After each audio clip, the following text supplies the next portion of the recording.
इदमाकाशवाण्याः दिल्ली केन्द्रमस्ति। सम्प्रति संस्कृत सौरभमिति कार्यक्रमान्तर्गते श्रूयतां भेंटवार्ता, यस्याः विषयो वर्तते संस्कृते पौराणिकं साहित्यं तदीयश्च प्रभावः। अत्र श्रीलाल बहादुर शास्त्री राष्ट्रीय संस्कृत विश्वविद्यालयस्य सर्वदर्शन विभागस्य आचार्याः प्रोफेसर जवाहरलाल महोदयस्य श्री लाल बहादुर शास्त्री राष्ट्रीय संस्कृत विश्वविद्यालयस्य व्याकरण विभागस्य आचार्येण प्रोफेसर दयाल सिंह पवार महोदयेन सह भेंटवार्ता।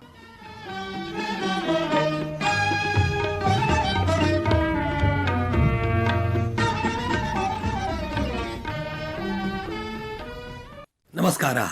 वस्तुतः वैदिक कर्मकाण्डस्य औपनिषदिक ज्ञानकाण्डस्य मध्ये पुराणं नाम भक्त्याः सरस्वती प्रवाहयति। पुराणं नाम अत्र उच्यते पुरा अपि नवम् इति पुराणम्। इदं पुराण साहित्यम् अत्यन्तमेव विशालं वर्तते। अनेन पुराण साहित्येन परवर्ति सर्वं साहित्यं स्वकीयेन प्रभावेण आच्छादितम् इति वयं मन्यामहे। येषां पुराणानां संख्या 18 वर्तते। तत्र भवन्तः जानन्ति यत् एकः श्लोकः अपि प्रसिद्धो वर्तते। तेषां नाम परिगणनार्थं मद्वयं भद्वयं चैव ब्रत्रयं वचतुष्टयम् अनापलिङ्गकूस्कानि पुराणानि प्रचक्षते। मद्वयं नाम मत्स्य मार्कण्डेयः, भद्वयं नाम पुराणं भागवत पुराणं च, ब्रत्रयं नाम ब्रह्म पुराणं ब्रह्मवैवर्त पुराणं ब्रह्मांड पुराणं च, वचतुष्टयं नाम विष्णु पुराणं वामन पुराणं वराह पुराणं वायु पुराणं चेति, अनापलिंग अग्नि पुराणं नारद पुराणं लिंग पुराणं गरुड़ पुराणं कूर्म पुराणं स्कंद पुराणं चेति एते 18 पुराणानि सन्ति। येषां वस्तुतः पुराणस्य लक्षणमपि प्रसिद्धं वर्तते। अत्र किं भवति, सर्गश्च प्रतिसर्गश्च वंशो मन्वन्तराणि च वंशानुचरितं चैव पुराणं पञ्चलक्षणम्। वस्तुतः यथा वयं जानीमः यत् पुराणस्य भारतीय साहित्येपि विशिष्टः प्रभावः वर्तते, अद्यापि दृश्यते। अस्मिन् विषये प्रोफेसर जवाहरलाल महोदयः सम्यक् प्रकारेण प्रबोधयितुमपि शक्नुवन्ति। अस्य प्रभावः सर्वत्र वर्तते। आचार्याः अत्र धर्मेषु दर्शनेषु साहित्येषु पुराणानां प्रभावः तु साक्षात् दृश्यते। भारतीय संस्कृतौ परवर्ती हिंदी साहित्येपि तत्र पुराणानां विपुलः प्रभावः परिलक्ष्यते। तत्र पुराणानि आख्यानोपाख्यानानां समुद्गृह्णनं वर्तते। साहित्यम् उपाख्यानं विना नैव प्रचलति। यानि अपि साहित्यशास्त्राणि तत्र सन्ति तानि निश्चप्रचम् रामायणे महाभारते पुराणेषु च निहितानाम् आख्यानोपाख्यानानाम् आश्रित्यैव प्रवर्तमानानि सन्ति इति तु साक्षात् अवलोकयितुं शक्यते। अतः एतद् निश्चितं वक्तुं शक्यते, प्रभवामहे यत् पुराणानां यो हि प्रभावः संस्कृत साहित्येषु स तु साक्षात् दृश्यते एव। सर्वाणि परवर्तिकाल साहित्य शास्त्राणि पुराण रामायण महाभारतैः ओतप्रोतानि सन्ति इति वक्तुं शक्यते। तेषु मन्यामहे। वस्तुतः भवद्भिः सम्यक् प्रतिपादितं। यतोहि उपजीव्य काव्य उपजीव्यत्वेन तत्र रामायणं महाभारतं पुराणं च प्रसिद्धं। यतोहि इदं तत्र इतिहास पुराणं सम्यक् रूपेण उच्यते। एतदेव परवर्ती साहित्यस्य उपजीव्यं वर्तते। वस्तुतः पुराणेषु कथानक रूपेण मनोग्राह्याः विषयाः इहलौकिकम् अलौकिकं च जीवनं सफलयितुम् आदेशो दत्तोऽस्ति इति तु निश्चयप्रचं वक्तुं शक्यते। साहित्यशास्त्रे वयं पश्यामः तर्हि शिशुपालवध नामकं साहित्यं महाभारतस्य महाभागवत पुराणस्य आख्यानपूर्वकं वर्तते। तत्र यथा रुक्मणेः विवाहस्य वर्णनं 50 अध्याये 10 स्कन्धे वर्तते, तत्र शिशुपालस्य वधकथायाः वर्णनं वर्तते। एवमेव अन्यत्रापि किरातार्जुनीये साहित्ये शिवपुराणस्य महाभारतस्य च आख्यानं मिलति। महाभारतस्य सभापर्वणः 33 तत्र तमात् 45 त्रयोदशसु अध्यायेषु शिशुपालवधस्य कथा उपलभ्यते। इयं कथा श्रीमद्भागवतेऽपि 10 स्कन्धस्य 74 तमे अध्याये सूक्ष्म रूपेण वर्तते। अस्याः 20 सर्गात्मकस्य शिशुपालवध नामकस्य महाकाव्यस्य रचना तु महाकवि माघेन महाभारतीयानां कथामाश्रित्य विहिता, परन्तु पुराणानां तत्र बहवः श्लोकाः तत्र अवलोकयितुं शक्यते।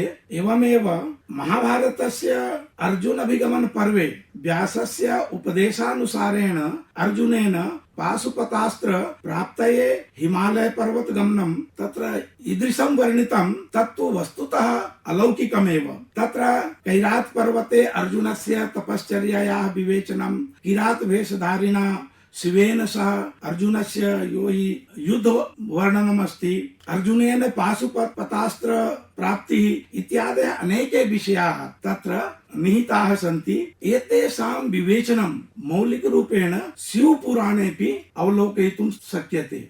एतानि तु बृहत्त्रय्याः काव्यानि सन्ति। तदतिरिच्यापि कविकुलगुरुणा कालिदासेनापि ये ग्रन्थाः प्रणीताः, यथा अभिज्ञानशाकुन्तलं वर्तते, तस्याः मौलिकी कथा न केवलं तत्र महाभारते प्राप्यते, अपि तु तत्र पुराणे अपि अयं प्रसङ्गः तत्र दृश्यते। अत्र मुद्रिकायाः अभिज्ञानरूपेण यः प्रसङ्गः वर्तते स नूतन एव कविकुलगुरुणा अत्र पुराणप्रसङ्गे रोचकतायाः आधानं तत्र कृतम्। अपि च अस्मिन्नेव प्रसङ्गे तत्र कुमारसम्भवं तेन रचितम्। एतानि तु वस्तुतः प्रसिद्धानि एव महाकाव्यानि वर्तन्ते। इतः परमपि अद्यत्वे यानि काव्यानि संस्कृतसाहित्ये विरच्यन्ते तेषामपि महान् प्रभावः पुराणानां वर्तते।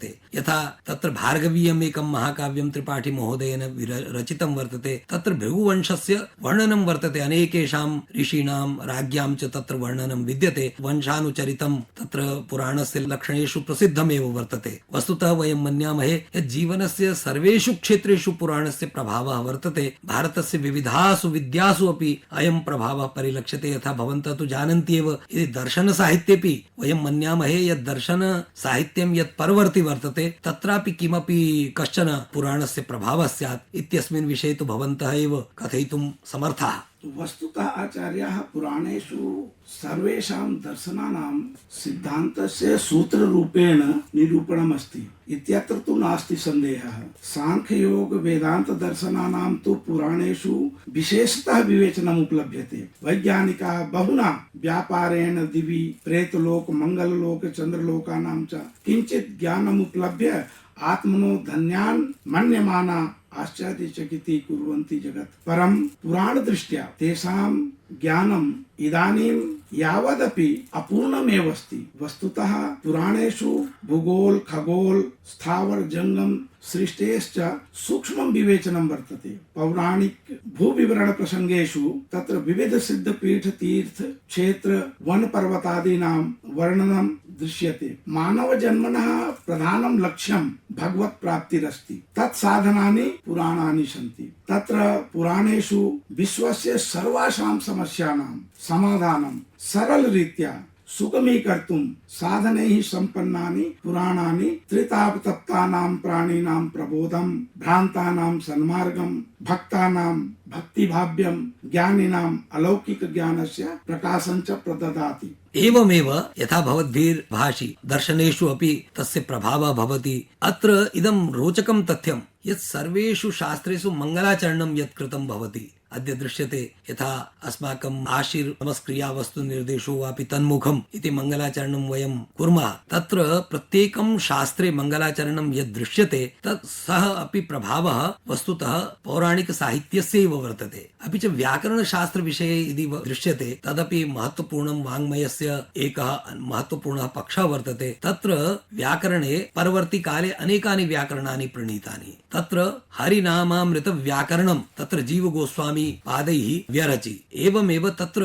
अनेकाः संज्ञाः सन्ति। तद्विषये स कथयति कि आहत जल्पित जटिलं दृष्ट्वा शब्दानुशासन स्तोमं हरिनामावली व्याकरणं वैष्णवार्थम् आचिन्मः। वैष्णवानाम् अर्थे आचिन्मः व्याकरणं। तत्र तेन याः संज्ञाः अपि प्रणीताः ताः संज्ञाः अपि तासु संज्ञासु अपि देवनामानि वर्तन्ते। तदीयामेव सरणीम् अङ्गीकृत्य तत्र श्री विठ्ठल नाथ दीक्षित पादैः तस्य वल्लभ संप्रदायस्य कश्चन तस्य पुत्र आसीत् श्री गोविन्दनाथः। तेन गोविन्दनाथेन एकम् अपरं व्याकरणं श्री गोविन्द व्याकरणमिति प्रणीतम्। तात्पर्यमिदमस्ति यत् पुराणसाहित्यस्य प्रभावः न केवलं तत्र अस्माकं साहित्यशास्त्रे वर्तते, अपि च तत्र अनेकासु विद्यासु अपि अस्य प्रभावः दरीदृश्यते। वस्तुतः आचार्याः महाभारतं पुराणानि च सन्ति भारतीय संस्कृतेः समस्तानां विद्यानां च आकरः।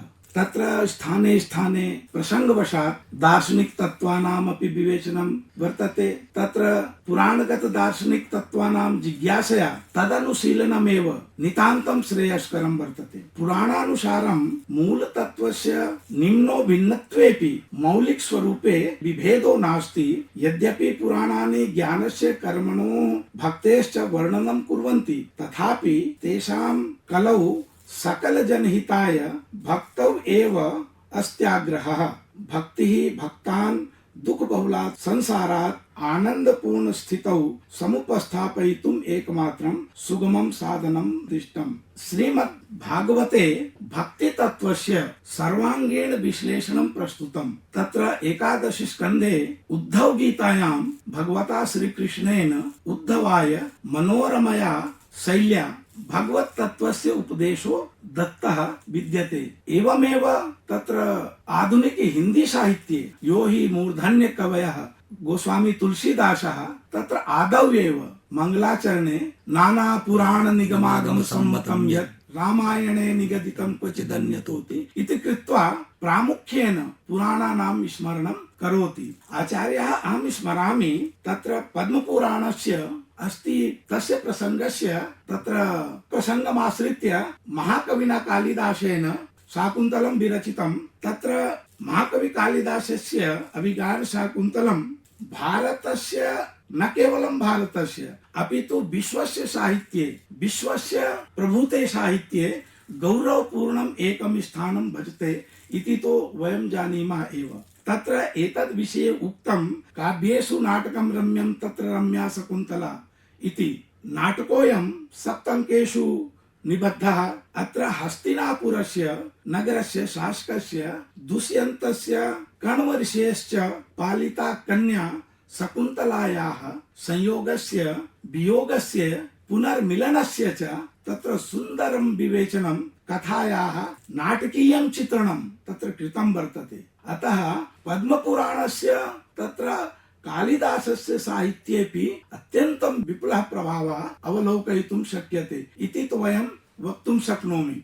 तत्र यत् कथासाहित्यं संस्कृतभाषायां वर्तते, कथागुम्फनं वर्तते, तत्रापि पुराणस्यैव प्रभावः। यद्यपि तत्र कादम्बरी मूलतः पुराणेन सह सम्बद्धा न वर्तते, परं तथापि तत्र यादृशं कथागुम्फनं वर्तते तत् पुराणसाहित्यस्य एव प्रभावेण तत्र या सरला भाषाशैली क्वचित् ग्रन्थेषु दृश्यते, आधुनिकेषु ग्रन्थेषु, मध्यकालीनेषु च ग्रन्थेषु, तत्र भाषायामपि अलङ्कारेषु अपि सर्वत्रैव पुराणस्य महान् प्रभावः दृश्यते। वयं मन्यामहे यत् इदं पुराणसाहित्यं वस्तुतः मूर्धन्यं वर्तते। वस्तुतः वेदस्य व्याख्या जटिलग्रन्थानां या व्याख्या तत्र सरलशैल्या प्रतिपादिता, तादृशं सामर्थ्यं पुराणेषु एव वर्तते, नान्येषु।